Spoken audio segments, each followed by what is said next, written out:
From fabulous Las Vegas, Nevada, this is Pod Therapy.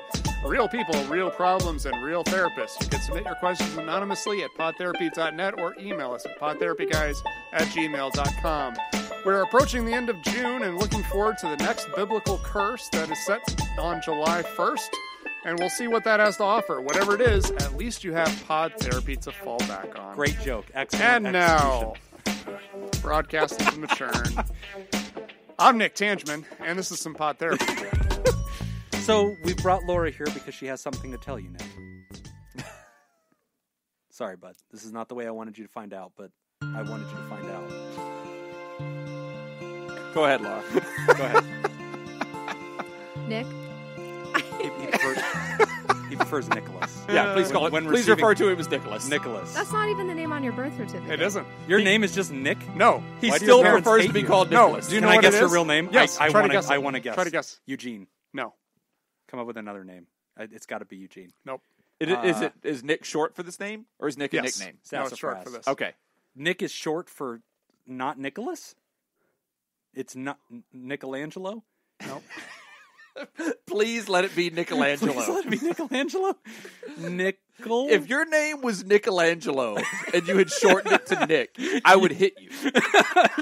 You're burying the lead, man. What Yeah. are you doing? Your name is short for something that's not Nicholas. Nickel. There's a shortened Nick. That's Nicholas. Nicodemus. Nicodemus? Yeah. Dude, your family's biblical as fuck. Yeah. My name is just Nick. It's on my birth certificate. It's just Nick. Why does your family hate you? I don't understand. Yeah. It's just mean. Is Nick short for something? No, it's long for Nick. They added the extra That was an letter. old joke from a movie. I can't remember. That's really good. So, Laura, you're going to break Yeah. up with him or what? What are we doing here? You just going to stick around? You don't Yeah, have to. I'm going to hijack the show at some point. I'm not going to tell you when. Oh, Jesus, get us out of here. I think that everybody wants that. I think that's what everybody's been hoping for a long time. They're just waiting for us to phase out and the real therapist to come in. All right. It's definitely not me. Well, guess what? It hasn't stopped Jacob. Not for a minute. I can pass along what my therapist tells me. That's There you go. very good. You've always been a big advocate, Yes. of therapy, and you were just sharing with me a second ago that your therapist is meeting in office again. Yeah. And things are going well. Yeah. Very good. Very cool. Yeah, we did the telehealth thing for the first 8 sessions. Okay. And it was fine, but when the connection's not the greatest, Yeah. she gets all fuzzy or the sound cuts out and Right. you kind of lose the connection. See, the I emotional speak in behind garbled tones anyway, so in person it doesn't help in any way. Jim cuts out in real life. Yeah, I'm like, oh, sorry, Laura, I'm losing the connection. I'm gonna just, Jim, I can see you. You're walking out of the room. What? No. Why are you not wearing pants? You're dropping stuff all I'm over the breaking place. things. It's not my studio. I don't have to worry about it. Really? And we're out. You're just breaking Paul's stuff. Don't worry about that. I'm sorry, Paul. No, I didn't break anything. Everything's Paul's shelf of knickknacks getting fine. knocked In my around by Jim defense, over Paul, there. you have an entire shelf of lots of things. Knickknacks. These are knickknacks. And a $10 bill. That's what your name is short for, knick-knack. Oh, damn it. That would have been a good one. That would have been. Why are Yeah. you taking off your headphones? Why are you Because leaving? I want to see the questions. Oh, okay. Oh, yeah. Well, that's Don't leave. those aren't the questions. We should probably do the show. Yeah, we should do the show. But I'm gonna need my laptop for that. Weaned it down to the one listener who stuck with us. Yeah. Thank you, Soul Survivor. So, You huh? I was talking to our listener. He wins. Oh, Yeah, you're the winner. It was all a game. It was like Willy Wonka. You win everything. Free therapy. I'm just over here reading a New York Times article about Nazis and psychotherapy. Yeah. Since Laura's here. They've helped us understand a lot. did you remember to file for unemployment? Oh, yeah, don't No, forget I to do haven't. that. Yeah, Oh, yeah. so, It's okay. your It's your time. weekly It is. pod therapy reminder. Set a reminder for next week. The only reason we're here. We are useful. Oh, that's right. These guys So- are here. We've talked a lot in the past several weeks, several episodes about mindfulness. Yes. We've mentioned that as feedback to a lot of people writing in. So I actually came across an article in Psychology Today written by a Dr. Brenner, Oh, yeah. Grant Hillary Brenner. Yeah, Grant Yep. Hillary. We call him Hills. Yep, Yeah, we he do. hates that. Sure do. Yep. And he's got 6 basic self-reflective questions. That's probably That 5 you more should, than you need. Probably. Excuse me. Get it out. Yeah. Get out all the COVID. Yep. Thanks. all over. Appreciate 6 basic self-reflective questions for mindfulness. All right. So how about you teach me the questions, and I will ask them of myself, and I will self-reflect. Oh, that sounds good. I like to reflect on All right, myself. cool. So he kind of talks a little bit about how... Fun fact, vampires cannot answer these questions. Right. Okay. They have no... Don't. no If you reflection. explain it, I'm going to hit you. of themselves. I'm going to throw something at you. So just don't reflect anything. I got it. Oh. They also sparkle in sunlight. Shit! He did. He threw a thing. I did not dodge quickly. Fun fact, Jim is not good at dodging. So he talks in this article, he talks a lot about how time flies and how we can easily get caught up in everything going on in the world. Like the racism, atrocities, everything that we've talked about on the pre-show. Pandemics. Nazis. And how that can create, can kind of force us to spend our lives looking backwards instead of being in the moment. Okay. Right? So these questions are meant to kind of put you back in the moment. Great. So he's not suggesting in any way that we ignore what's happening in the world. No. But instead, by witnessing our own witnessing while participating in the flow of other activities grounds us in a particular sense of security. Yeah. So by being in the moment, that helps ground us in our own mindfulness, safety, huge technique, and Absolutely. it really used a lot for a lot of different things. So really cool that we're going to be able to kind of dive into it and understand how to do it in real time. Right. So the first question to ask yourself, why am I thinking this? Why am I thinking? Because you said that. That's why. Okay. So how would you use that? Oh, shit. Yeah, I'm going to put you on the spot. Wait, what was the question? I literally already forgot it. Why am I thinking this? Why am I? Okay, so when I'm having anxiety, I might say, well, all right, Jim, you're feeling anxious right now. Why? Why are you feeling anxious? Okay, that's good, because it's orienting me to the trigger rather than the feeling. Yeah, and it also, in a way, it kind of grounds you because it forces us to think about why are we having the thought as opposed to just rolling with the thought. Okay. Right? So instead of just feeding into the anxiety, yes, you're able to kind of take a step back and like, why am I thinking this? Laura, why are What's you thinking going on? this? Well, first of all, I was just going to say my therapist calls that autopilot, going into autopilot. Okay. Where you're kind of almost not really aware that thought pattern has started. Yeah. It's already, the trigger hits, zoom, you're off. You're in. Yes. You're in. So that's really good. So the first question is really just about recognizing that and then taking that first step back to say, what am I thinking? Why am I thinking this? Okay. Right. That's number one. Second question, what is happening? Huh. Okay. So just further orienting yourself to the now. Oh, that's where you're going with this. Okay.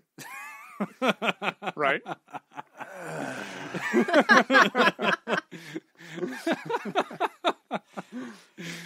It's hard to do a double. It is. Yeah, definitely. Yeah, so asking yourself kind of what is happening as to be able to take a step back and kind of not judge, not get involved, but to be able to look at what is actually going on, to almost kind of be an observer. Okay. To just sit back and just look, just observe. Observe what's happening. Don't act on anything. Describe Don't do it. anything. Don't judge anything. Okay. Let's just observe. Okay. Report it back. Okay. Right. And often this is very useful. A lot of times I've done this with addiction treatment. Yeah. When we talk about like creating goals and objectives, a lot of the early objectives that I would create for people are not based off of them changing anything. Mm-hmm. I don't have them start working on anything. I say, let's just observe. Yeah. From now until the next time I see you, I just want you to watch yourself and just observe these things. Right. Because it's easy for somebody to do. You know, like if you created an objective that I needed to do X, Y, and Z, but the next time you come back, then it sometimes feels overwhelming. Right. But if you ask somebody to not change anything, just come back to your next session more enlightened. Oh, yeah. And they're like, oh, I can do that. Yeah, That's the you want first to do that. homework I give people, Mm-hmm. especially if they're dealing with like anxiety or depression. First thing I do is give them scales, like teach them 1 through 10. And then basically their first homework is, I just want you to come back and teach me about this with more information. Notice what happened. Notice the point. Give me a teaching on it. Hey, I had a 7 out of 10. Here's what happened. And just that awareness, because anything we measure, we manage. So that's good. So first question, what am I thinking? Second question, what's happening? What is happening? Man, I'm doing really good. Okay, yeah, you're doing great. Third question. I'm in the now. What is in my pocket? These get very specific. Yes. Third one, what am I seeing? Ah, All right, so Okay. we're kind of going a little bit deeper in the same path, right? So what's going on, but now we're really focusing on what am I seeing? What are some of the visual cues? Right. Right. Again, I think kind of meant to help slow you down a little bit and to really focus on the visual aspect of what's going on, right. right? And to not to actually just instead of jumping right in and reacting to things, we're just starting to collect information. Okay. Right.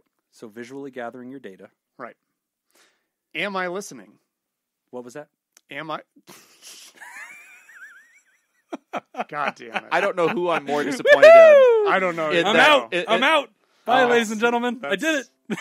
I just finished pod therapy. I'm disappointed in myself. You should be. You think you're disappointed in yourself. Laura, you still in? Can we break them Barely. up by the end of this episode?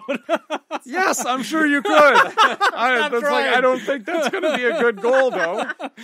Well, it's my goal. All right, so what was the other one? Am I listening? Sorry, I Okay. wasn't. So he says, listening is the key because we can expand the soundscape of how we take our own thoughts, right? So sometimes the littlest voices are the most important, and as is often said. So kind of focusing on, are you listening to your internal thoughts? Right. Right. So what are the things that your brain is telling you, and are you listening? Doesn't necessarily mean that you have to agree with it, but are you acknowledging what's going on, your internal thoughts? Okay. Okay. 5, am I using all my senses? Oh. So he kind of talks, and this is actually really, we talk about this all the 5 time as sense far as check-in. grounding techniques. Yes. Right? So being able to utilize all of your senses and bring them into the moment. Because that's ultimately what it does, is it helps bring you into this moment. Instead of focusing on things that you wish you would have done differently or kind of living in the past, using all of your senses helps you put you back into this moment right now. Right. Right. So any sense can be a metaphor or a template for the ways of inner perception. One of the things that he talks about. So that's going to be very important. And then the last one, am I present? That was not. Wait, I thought there were 7. No, there's 6. Oh. There's 7 dwarves. So to answer number 4, am I listening? No. No. Are you shocked? No. No. Well, so number 6 is, Am I present? am I present? Okay. The act of asking the question, which may be dispassionate or compassionate, can have the immediate effect of returning one to the present. I like So that. by simply asking the question, am I in present, Yeah. helps you get into the present moment. I love it. That's a really cool. So it's a sequence of questions that are there to orient a person in their moment to bring them to their truth. Checking in with those things. Am I listening? What am I seeing? Am I present? What am I thinking? What's happening around me? And just kind of gathering data. That way you can just be outside of the moment, not in the moment. Right. That's mindfulness. So why am I thinking this? What is happening? What am I seeing? Am I listening? Am I using all my senses? And am I present? I love it. Very, very cool. So So good there you job. go. Good job, Hills. There you go. There you go. Dr. Grant Hillary McMullen. Brenner, close. Yeah. Right. He hates when I call him that. So.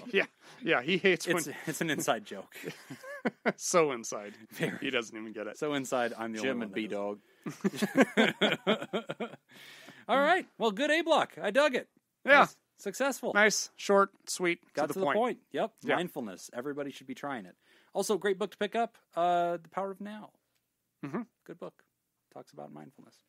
We're There going to you take go. a quick break, and when we come back, we're discussing COVID impacting your marriage, or somebody's marriage. You're listening to Pod Therapy.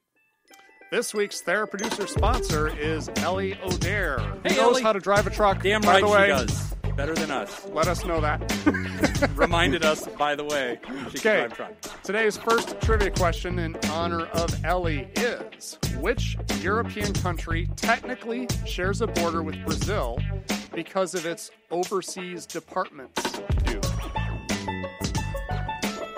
Okay, I'm sorry. I kind of misphrased it. Which European country technically shares a border with Brazil because one of its overseas departments does? He used air quotes, by the way. I'm going with Germany. I feel like if anybody's going to claim that they're bordering another nation they're definitely not bordering, it's going to be Germany. I'll go with the classic answer and go UK. Oh, shit. It's probably UK. Oh, you're both wrong, but UK is a better guess. No, it's not. It's equally wrong. Why do you give him points? Because UK probably bordered Brazil at some point in their history. Is it Portugal? No. Is it Spain?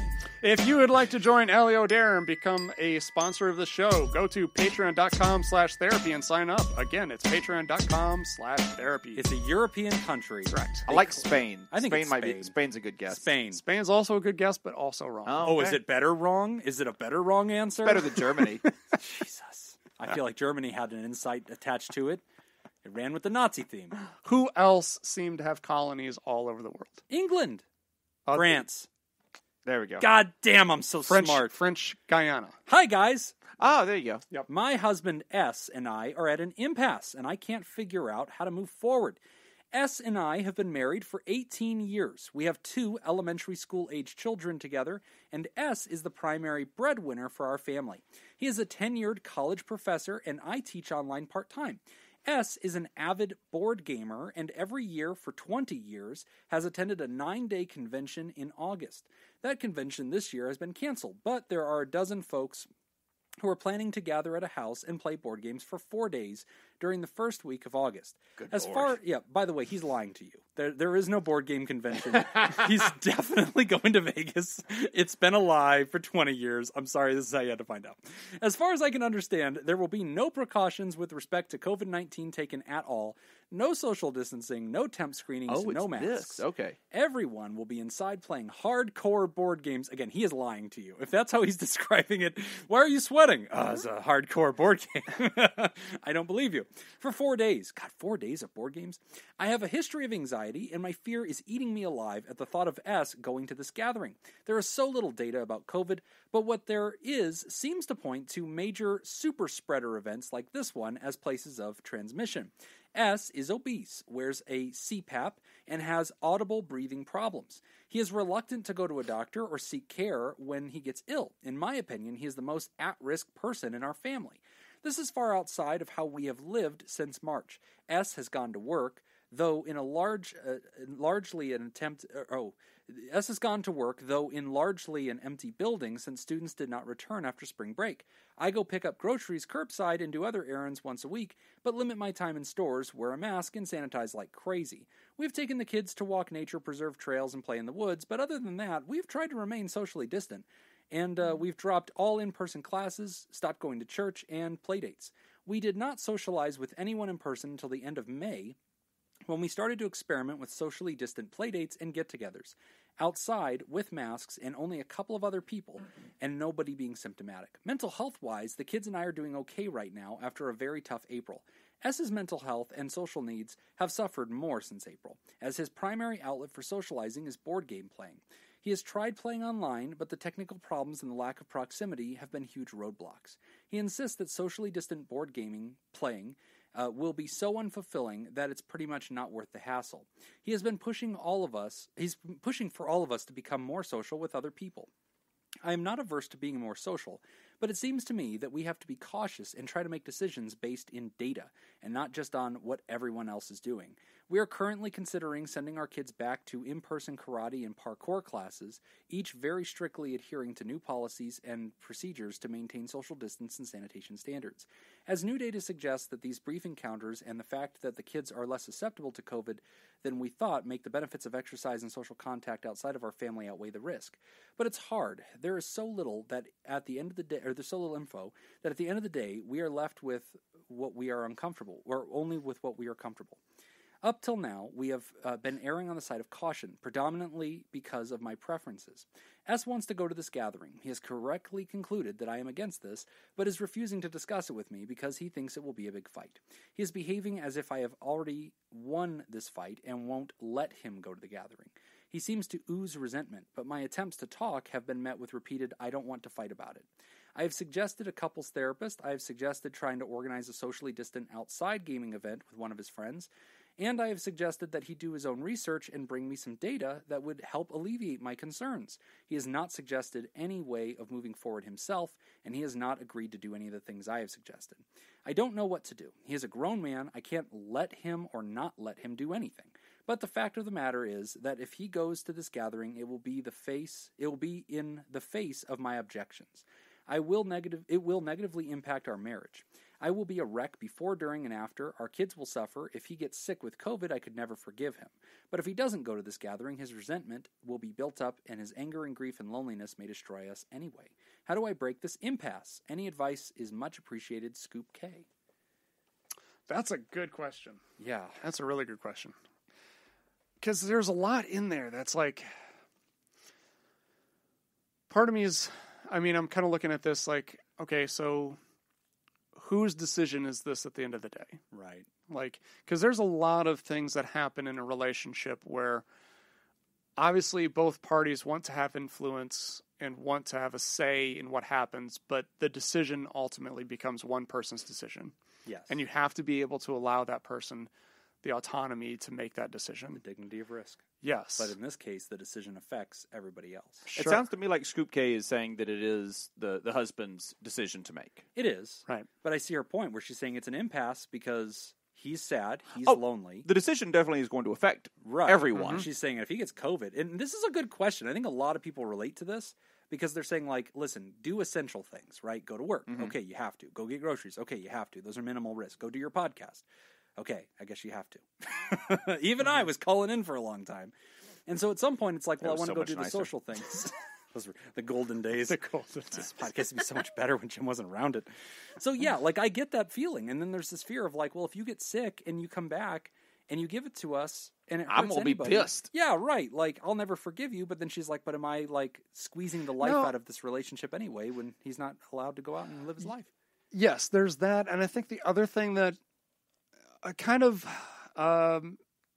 makes me ruffle a little bit, it makes me a little uneasy, is just the predicting the future type thing, or almost kind of like, if he does this, this is what's going to happen. Right. And I'm going to feel this, I'm going to have these resentments, and I'm going to do this, and then the kids are going to do this.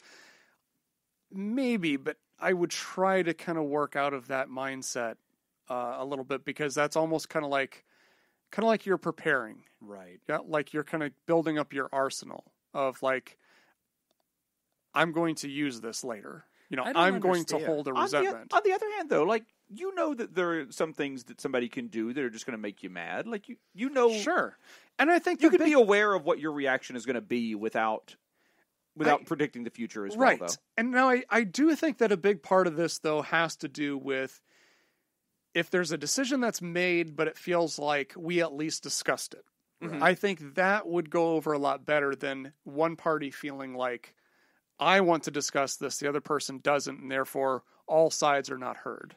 All right, so Laura, if Nick wanted to go golfing, and it was an indoor activity, and he was going to take no precautions whatsoever, would you object?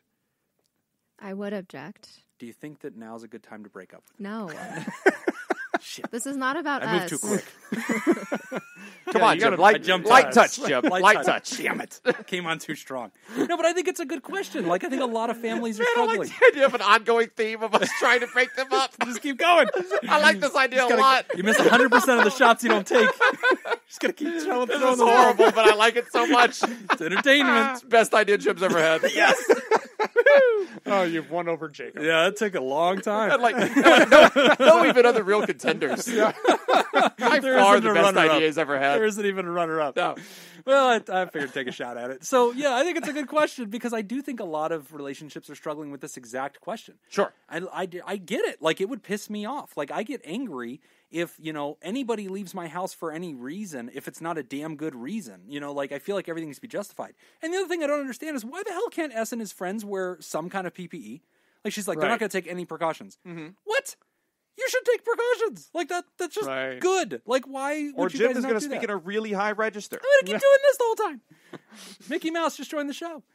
So I don't know. I mean, how do you break that impasse? I mean, I like that you're willing to do communication. The biggest problem here is that S doesn't want to communicate. I see him kind of, taking his ball and going home and kind of doing this pouting thing, which kind of puts the onus back on you. And I guess this goes back to kind of what Nick was talking about with who's the chooser. I feel like S has his own agency. S has the ability to choose things. You are not responsible for S's choice. If S chooses not to engage you in conversation, he chooses not to consider his options, he chooses not to go, and he chooses to react to your, possible objections and the way that you feel about it, S is making choices. Those are real. Those are valid. Those are his choices. And those are unpleasant. I don't think that you should be afraid you're going to lose your marriage because he's not able to go to the board game thing. He's being interrupted by COVID. It's a pandemic. It's interrupting everything. It's interrupting his life too. I don't know that that's you. I don't think you're doing this to him. Yeah. This seems to me is a good spot to find a compromise. Right. And perhaps that compromise is something along the lines of, look, if you want to go to this, I don't really want you to go to this. I'm not excited about you going to this. Right. But I understand that you want to go to this. I would like you to take these precautions. I would like you to, Right. If your friends aren't going to have PPE on, I would like for you to have PPE on. Yeah. Yeah, That feels normal. I want you to wear a mask. I want you to, be conscious of not touching your face after you play the board games until you wash your hands or, Right. or use hand sanitizer. Can we have an understanding? Like, that seems real. Yeah. Yeah, I mean, to be able to, come up with a list, like, here are some things that would decrease my anxiety about you going. Right. Yeah. That seems like a good compromise. And it seems like a good spot to start a conversation. Right. Yeah. Now, how do you get him willing to have the conversation to start with? I think that's... I think you just That's start the the challenge. conversation. Yeah. I think, you try. I mean, that's the thing that bothers me about the letter is that S doesn't want to talk, and he's just kind of throwing his hands up. And I don't like that posturing because it sort of implies you did this to me. Like, oh, I can't go out. You're telling me no, so I don't want to make you mad. And she's like, no, let's talk about it. He's like, no, I can't do that because it'll upset you. And she's like, no, let's talk about it. He's like, I don't want to have a fight. And it's like, I don't know. Maybe I'm reading into how he's thinking, but I didn't like that aspect of things. I want them to be able to talk. Sure. Communication should never be used as in a hostage situation. Oh, except if you're the Queen of England, apparently. Yeah, which is true, by the way. It turned out to be true. Become a patron, and you can get that part of the show. Oh, that's right. That was All you on normies our don't know what pre-show. we're talking about. You don't have that book learning that You're the not missing Patreon's much. got. Yeah, but that is No, always... You are. Give us money. I would honestly not become a Patreon. If I were you, listener, I would not become a Just Patreon. cutting our legs out. In fact, if you are a Patreon, now's a great time to get off the... Now's a good time to unsubscribe. Jim's whole motivation is to break up Laura and I, and Jacob's is to end the show. End the show. That's the goal every week. She's like, oh, if we could just get this thing to stop. But I do like that is a big red flag, though. Like whenever somebody uses communication as a weapon, Right. Like I'm going to deny communication because there's conflict. Right. That is a big red flag. Yeah, I mean, I like that she's willing to go talk to a couples therapist if it can be done. And by the way, to all the listeners, that's appropriate. That's a good use of therapy. Sometimes people are like, oh, should we really go get a couples therapist? It's not like, we're in this really bad. Yes, a couples therapist can be an independent third party that can do the conversating part, like getting you guys to talk about the issue without what he calls a fight. Sometimes it's good to have a referee. Yeah. Now, the other thing, though, too, is that if you do get S to communicate by saying, I'm going to be open with you and non-judgmental, and I'm not going to force you to do something. If you're offering something in order to create that conversation, you have to make sure that you're able to honor that commitment that you're making. Yes. Because I've seen this a lot of times, too, with somebody will say, let's just talk openly about this. I'm not going to tell you you can't do this. I'm not going to get angry. I'm not going to do whatever. And you're starting to make promises that you can't keep. And then you get into that, and then you start becoming angry. And then you say, no, I forbid you to go. Well, now you just undid everything that you said you were going to do. And you reinforce the idea that me talking to you is not going to be effective. Oh, yeah. Don't promise to not get angry. Exactly. Yeah. So I have two last thoughts on this. One, I think that you're allowed to blame this on COVID. It's allowed to just be this interrupting, natural disaster that is costing people something. And in this case, it's costing us a lot of his, outlets. And that's bad. And I want to be innovative and creative and come up with ways around that. But I still want to respect the fact that the pandemic exists. Now, having said that to the writer, the other thing I think I'm going to challenge you on is you seem to really value things like evidence and data. And I feel like you're kind of conspicuously not acknowledging some of it. Like you're talking about how the transmission rates are and what we do and don't know. You're not acknowledging that governors who have epidemiologists on staff have their own standards for whether they need to lock down the state and what the advisory rules are.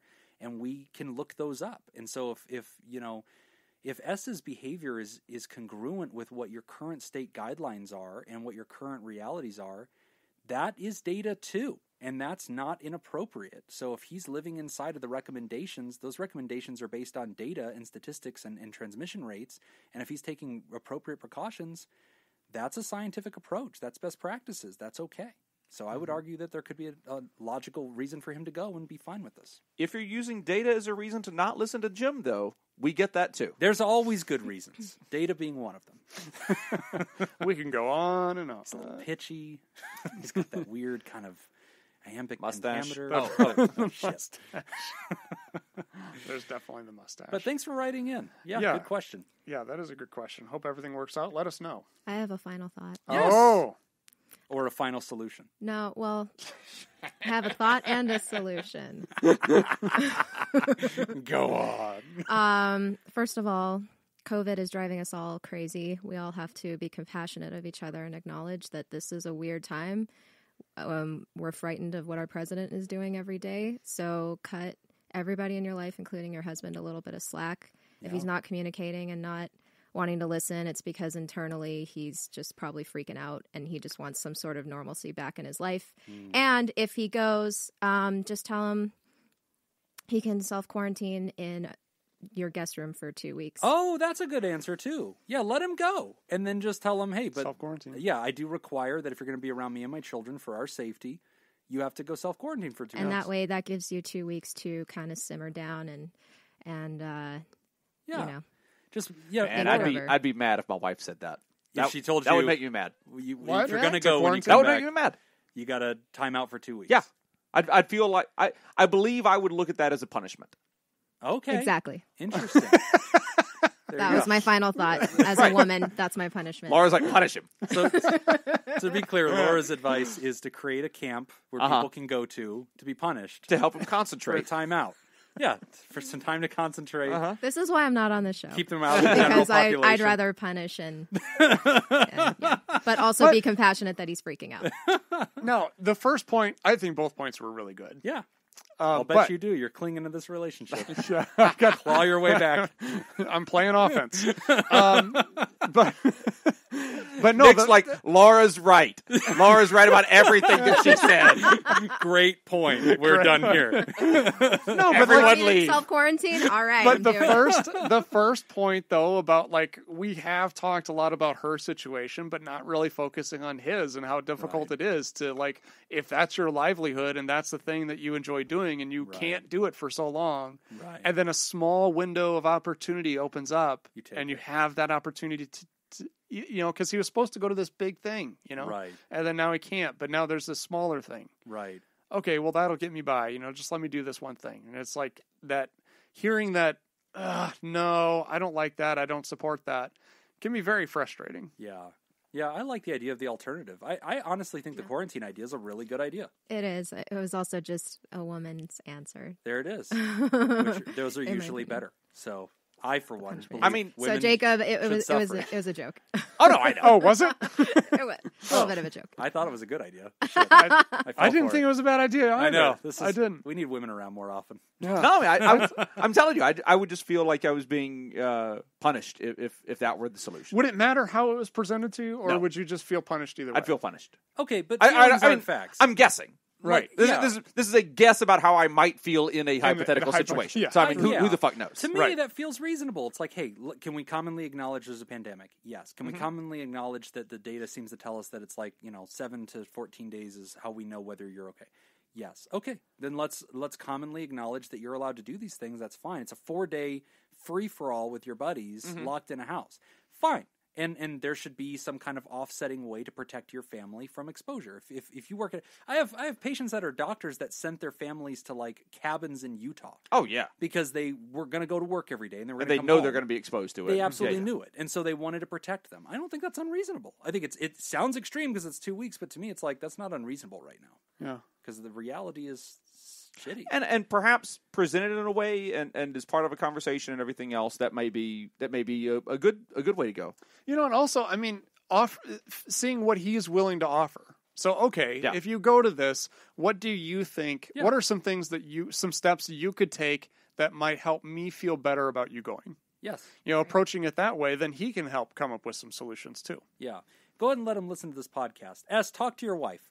Don't worry about a fight. It's going to be fine. I think it's absolutely a discussion, and because there's going to be some middle ground here. Yeah. There's a place for compromise here somewhere, and perhaps with the PPE, like we talked about earlier, perhaps with some self-isolation, perhaps there are a lot of different ways that we can do this. A compromise. Yeah, it can't be all or nothing, and that's the middle ground there. Don't say you can't go. Don't say you can go, and there's no such thing as a restriction. You can go. And the reality is we live in a pandemic. There will be intrusions and interferences and adaptations. And also to us, like, if you're concerned about someone saying something to you about wearing PPE, or it's a real easy card to play that says, hey, my wife is really concerned about this, and she asked me to wear this while I'm here. There it is. I'm Like wearing a shirt over my face in a studio. Jim looks like he's about to go rob a stagecoach. And I would if they had those $5,000 bills. Genius, except you can't spend them. Great question. Good luck to you, Scoop. Thank you so much for writing in. That's an interesting name, Scoop. I wonder what that's short for. Scoop Stradamus. Michelangelo. Michelangelo. Yeah. We're going to take a quick break, and when we come back, we're going to discuss explaining anxiety. You're listening to Pod Therapy. All right. This week's TheraProducer sponsor is Judy Schneider. Today's second trivia question in honor of Judy is... Remember last week when Nick failed the SAT? Remember that. Yeah. Samuel Tilden, Grover Cleveland, Al Gore, and Hillary Clinton share what distinction among U.S. presidential candidates? All senators from New York? Nope. Oh, that's a good guess. Al Gore and Hillary? All of them have had sex with Bill Clinton. Boom. Nailed it. What else do they have? They won the popular vote but lost the electoral college. Nailed it. Oh, there you go. Oh, Who were the other two? Samuel Tilden and Grover Cleveland. Oh, that is interesting. There you go. It's happened that many times? It's happened a few times, yeah. If you'd like to join Judy Schneider and help make the show possible, go to patreon.com/therapy and sign up. Again, that's patreon.com/therapy. Great trivia question, Nick. Nick failed the SAT. Also failed the SAT. I didn't take the SAT. Well, that's failure. Thereby failing it. I don't think that's how that works. Failed to take the SAT. So you're saying you've never scored higher than a 0 on the SAT? That's what I heard him say. Yep. Hey guys, it's been a while. Long story short, back in December, an incident happened with a friend and I became upset. I expressed how I felt to this friend using I feel statements, good job, and was trying to communicate to them that, hey, I know it wasn't your intention, but I feel hurt. This interaction took place over WhatsApp, and for months I didn't get a response. Anxiety being what it is, the longer I went without a response, the more I began to fear the worst, that I had upset them, that they didn't want to be my friend anymore, etc. We've since been in contact, and we've talked about what happened during that time on a phone call last night.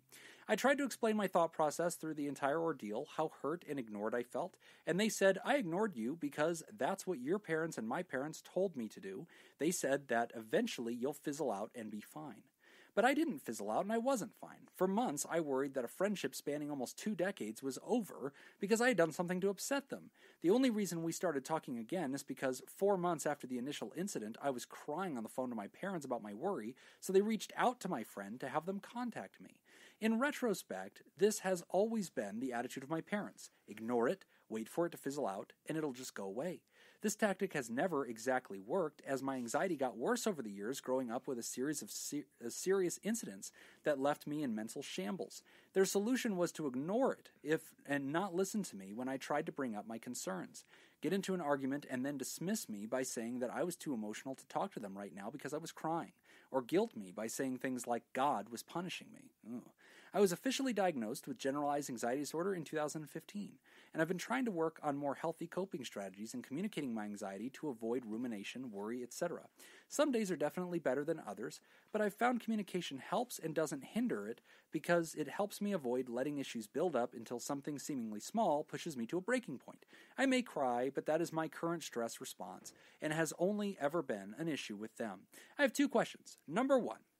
How can I help my loved ones understand that my anxiety isn't just a temporary, event-dictated thing? Anytime I try to explain the condition and my specific set of issues and the best methods to help me, I get a quick brush off or am talked over. Number 2, how can I navigate and maintain a healthy relationship with my parents when they tend to ignore conflict or stories about my life that might not be pleasant instead of addressing it? I know the ultimate responsibility for my care and well-being is mine, but I feel that the action taken to ignore others, especially those who are putting in an effort and working to get better, isn't productive. To be clear, I'm also not upset with my friend as they were going off the advice of others, and I discussed that with them and instead asked them to keep communication open with me in the future. Really, I'm upset with my parents and just feeling hurt. Thanks, Anonymous. That's a good question.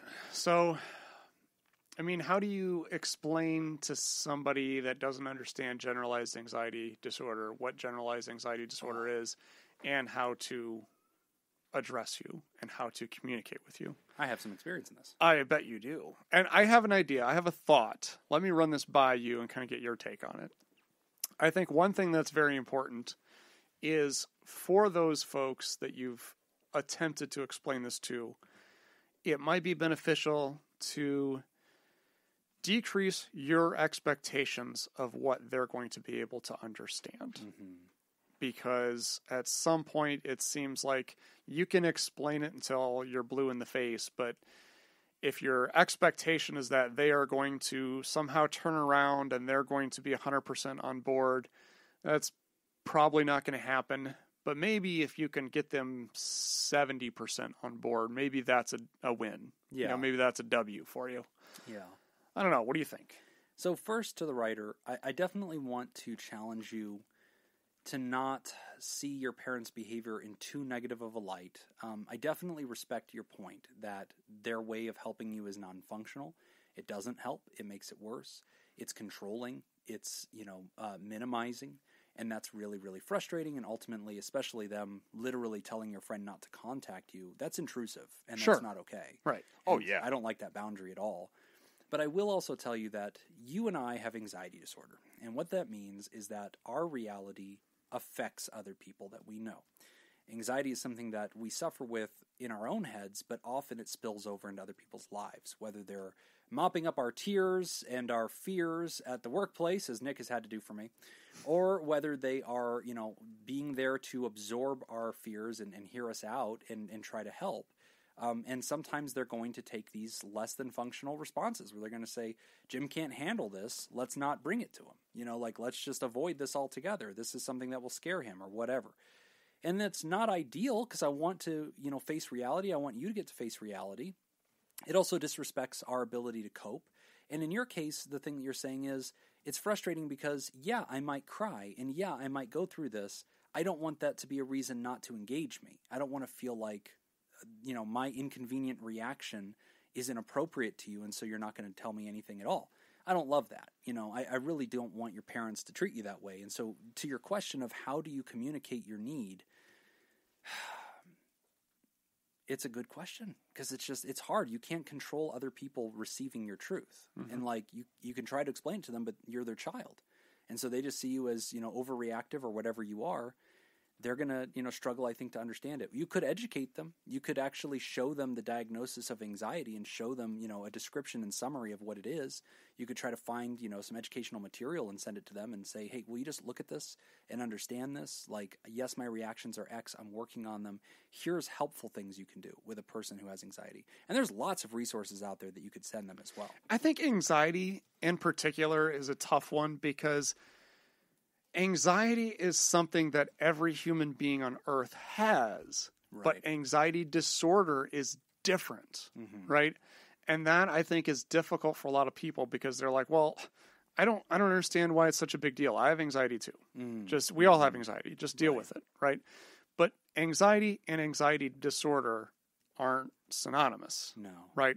To kind of give the example, my favorite example of this is, if you're walking through the African wilderness and you see a lion about 30 yards away and it's staring right at you, your heart races, your muscles tense up, you start sweating, you got shortness of breath, you're immediately alert of your surroundings, everything else that was in your head is just gone and you're hyper-focused on something.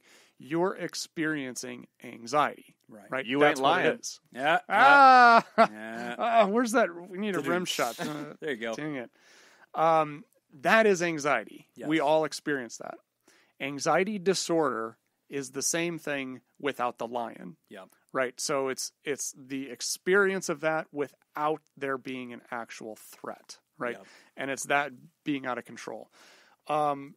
So it's hard for people because they don't understand that there's such a thing as a disorder. And they expect everybody to just be able to pull yourself up by your bootstraps and suck it up, man up, and walk through it. Well, they don't understand that it's a glitch. Anonymous, here's how I describe it. When people ask me what's it like for me, I tell them that I kind of see it as we all have smoke alarms in our houses, and those are there for a reason. They're there to keep us alive. Not me. Not Jacob. I will not have one in my home. There you go. Do you really not? No, I have smoke. Okay. Yeah. I actually could have believed that if he was like, I know. no. I was kind of like, I could see. remove those. That's an invasion of my privacy. Yeah. I let the big My government. freedom to have smoke in my home. That's right. I don't want anybody to tell me get out. We all know the government is just run by big smoke detector. Yeah.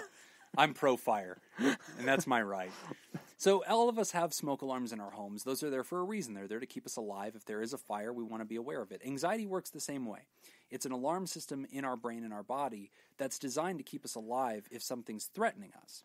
My problem, what makes mine a disorder, is that, I have a smoke alarm just like everybody else, but my smoke alarm goes off when I'm making toast. It's like a really high, smoke alarm that's like, super duper sensitive.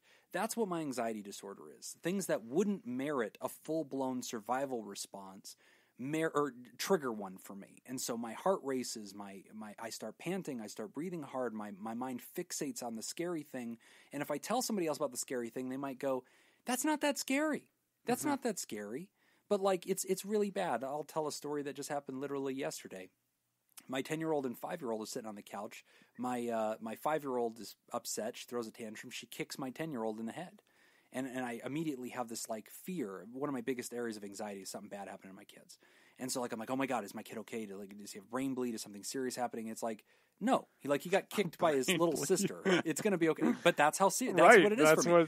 So my smoke alarm. She is a professional soccer player. I was going to say, we should mention. My 5-year-old does a lot of Muay Thai, so she trains a lot at UFC. So that's why she kicked Jim's kid in the head, and Jim's kid broke the wall with his head. Yeah. It was a flying back. Yeah. I should have it was said a thing. That. Yeah, she jumped off a wall.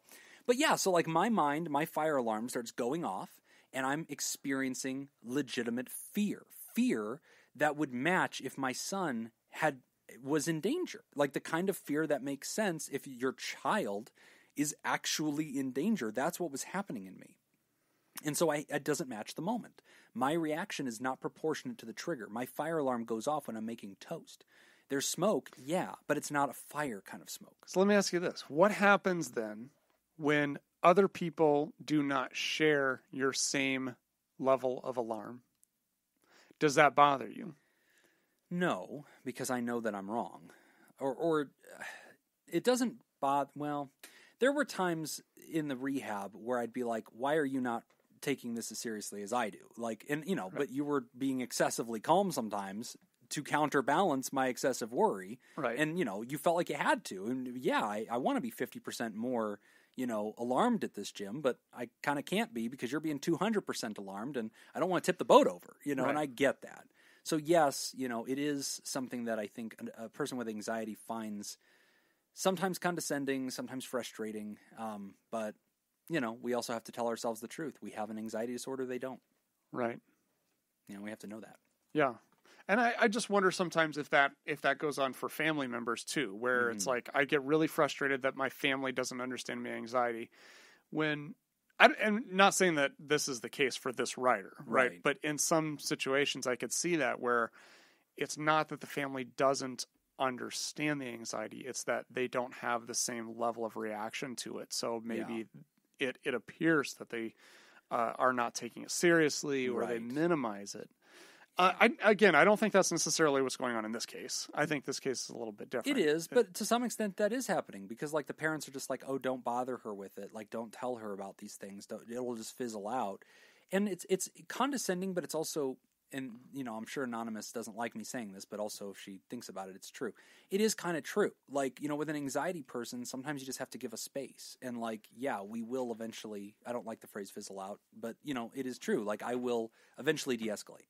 And like sometimes you shouldn't engage me. Sometimes that'll be unproductive, to have an entire debate over something that I'm upset about. Like, just let me kind of wean myself down and I'll be okay. So I think one of the best things to do is to be able to understand yourself what is the best way to be approached. Yeah. So if I'm having my anxiety attack, what is the best thing for other people to do? How can they best support me? And then you almost kind of have to teach that to other people. You absolutely do. When I'm Give in me this $20. situation, Give me $20. That would really help right now.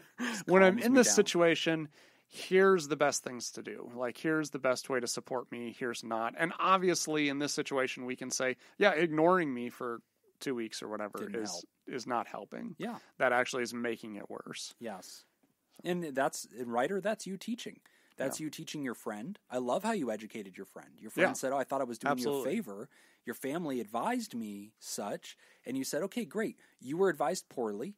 Right. I am the person with a generalized anxiety disorder. Let me please teach you. Yep. And I think that's how all of us have to do our health care. If you have diabetes, or something that, restricts your diet or whatever your problem is, you have to educate other people and say, hey, here's my deal. I can't eat these things. This is how I manage that. And now you know. You are the expert on you. That's right. And it's okay to do that. Or it's even more uncomfortable. simply, like if I'm just sick, Yeah. if I just have, the vomits for a couple of days, Right. I just want to be left alone. Right. Right. Just leave me alone. Yeah. And that, you I have to want teach other somebody in people the that. same room with me. Right. And most people don't want to be in the same room with you. Fair enough. If you're vomiting, It all over works them. out. I mean, The vomiting is cue number one. even when he's healthy. It's weird. Nobody In fairness, I mostly don't want people in the room with me when I'm haven't had a healthy. problem with it. Nobody seems to bother me that much. Yeah. But great question, Anonymous. And, educate other people. And the way you do that is kind of the way you heard me doing it. Just practice how to teach people your truth. Try to say it in a way that helps make sense. Use metaphors like I do with the smoke alarm, like Nick did with the lion. Help people get it. And then, encourage them to ask you how they can help. But also be willing to know that for yourself, too. Hopefully you're working with a therapist. Hopefully you've actually identified thinking strategies that do help you. And then give those away. I've done that with myself. I use pause, one of the CBT amalgamation of techniques. And I've taught that, to people in my life who help me, and like I'll talk to them and they'll say, okay, why don't we do that pause thing that you do? And oh, great. Like let's do that. And like we go over it together and then hopefully it helps. But I have to teach. Yeah, absolutely. Can I offer a final Solution. Final solution. final solution? Man, you just walk right into them. Yes, I do. I want to say real quick that you guys didn't mention. You want to look at the way you're managing your expectations of your family. You're expecting them to understand the anxiety disorder, and you guys did bring up good points. But also look at the way you're expecting them to understand. Maybe you want to manage those expectations a little. Take a good hard look at what do you want from them? And if it's a few things or one thing that you realize is probably never going to happen because they're set in their ways and they have their philosophy of it'll fizzle out eventually, then I think the work you want to do on yourself is to figure out how to get out of that mindset and and walk away from those expectations and accept that that's what they're doing. That's how they are. And you're not going to let it affect you negatively. You're going to just say, this is my family, and that's what they do. Right. So, yeah, this is what I expect that they're going to do. I think They it'll still help a love lot. me, but Yeah, this exactly. is how they're They gonna still react, love you. so. Of course they love you. And but that's just how they are. Right. And because I speak from personal experience just a little bit, because my brother has been diagnosed with a couple mental health disorders. And my parents, he was diagnosed when he was in his early 20s, and now he's 32. And my parents to this day still don't quite understand what's going on with him. And to me, the obvious answer was they should go to therapy and learn how to properly communicate and deal with it. But they don't believe in therapy, so they're never going to do it. So I think what he's done that I've noticed is he's managed his expectations and he's kind of minimized contact with them sometimes. Yeah. I know he loves both of them and they we all love each other. We're a very close family, but he does maintain his distance and he does communicate when he's not feeling anxious. And it seems to work out okay for him. On my parents' side, they're like, oh my God, we haven't heard from him in 2 days. They kind of panic, but then I try to remind them like, look, he's probably just going through something. This is what he does. He has an advocate basically in me of reminding them like, look, he's got this thing. Yeah. And well, I've even noticed too, like there's a lot of things that I've heard said about him or to him in front of him where it's like, oh, I can predict what's going to happen. Yeah. You're not going to hear anything from him for 2 months. Right. Based off of what was just said. Yeah. And that's not their fault. No, it's not. It's because they don't understand. Right. And they've got their view of how things should work and he should be acting this way. And I don't understand why he's not. Right. But they don't understand how their communication feeds into this pattern. It's a cycle, right? So I put in one piece and then that leads to the other piece. And it's a dance where they both move back and forth, but they both continue to repeat their own behavior. Right. Which doesn't disrupt this cycle. So, yeah, I see what you're saying. Why are you yelling at her? That just didn't seem appropriate. Laura, you don't have to take that. You don't have to take that. Yeah, why are you talking shit about my family? Yeah, jeez. Laura, that's all I heard. We got it! We did it! Don't help him out. We did it! Mission successful! Favorite game. So much better than Uno. Just such a high-stakes, fun game. Fun for everybody. Is it? 3/4 of the people in this room are having fun. Why are you not having fun? You seem like a boring guy. Who wants to be with a boring guy, Laura? Not me. I wouldn't. I wouldn't want to be. It's so boring. Well, definitely, writer, continue your personal work, continue your growth. Thank you for writing in. It's a great question. And I like Laura's point. Manage those expectations as well, because sometimes you can try your best to teach somebody, what they need, and they may not receive it, and they may not behave in the ways that are going to be helpful to you. You have to draw that boundary for yourself and manage those expectations and approach them in healthy ways and avoid them if they can't help you. Absolutely. Thank you for writing in. Yep, good question. All right. Well, we have come mercifully to the end of the show. Thank God. I want to thank our Patreons. Oh, wait, was that all the segments? We did it, right? Yeah, that was it. We did it. Yay! Therapy we're sorry. This is our second episode today that we're recording, so... Yeah. That's no excuse. Come on. Yeah. Get your shit together. Damn it. Man. Yeah, how do you guys like it? Laura, it sounds like you want to take a break from him. Yeah. Just lean in. We're almost there. So we have no apologies. Really? To anyone. Not even one. Not even one. Not a single apology. Not even one. We want to thank our Patreons, talk really high like this. Mickey Mouse is here again. I don't know what's going on. I just fade to high. We want to thank all of our Patreons. We want to thank our... if we have any new ones... Oh, yeah, which I highly doubt. True. Just move hypothetically, if we have any new, if you've recently joined us, thank you, but we didn't know because we taped this back in the past. Yes. So it's because of Father's Thank you. We'll get you next time around. Yep. We taped this on Flag Day. Oh, gosh. Oh, it is Flag Day, isn't it? I can't believe we went the whole day and didn't acknowledge that. Yes. Yeah. Thanks to our Elite Eight, the mysterious and shrouded Illuminati members of the fan club. Thanks, Mitty Scoop, Jake Schneider, Robert Brownie Jr. Mint, Kayla Lansbury, Ellie O'Dare, Judy Schneider, Nathan's Hot Dog Scoop, Dr. Ben Don, and ex officio board members Crazy Banana Scoop and Gray Whitaker. If you'd like to hear this episode in uncut and unedited and enjoy our spontaneous side projects, go to patreon.com/therapy. And thank you for supporting mental health. That is all the time we've got for this week's session. We want to thank our landlords, the Ice Cream Social Podcast, and thanks to Laura, who joined us and contributed to the show today. We really appreciate it, and condolences on your relationship. Remember, pod therapy isn't something you should keep all to yourself. Share this episode with someone who needs it by opening the description in your podcast app and copying and pasting that link we provided into your social media. Don't forget you can find us at facebook.com/podtherapy, on Twitter at PodTherapyGuys, and at patreon.com/therapy. If you want to submit a question to the show, ask anonymously at podtherapy.net or email us at podtherapyguys@gmail.com. I'm Nick Tanchman. I'm Jim Joe. And I'm Laura. And that's Laura. And there's Thanks. Jacob. Jacob's here too. No, we Jacob said the life coach. we said we would never announce him. Oh, that's right. Yes. Never mind. Jacob's not We've here. done 129 episodes. We've never acknowledged his presence in the show. Thanks. We'll see you for your appointment next week.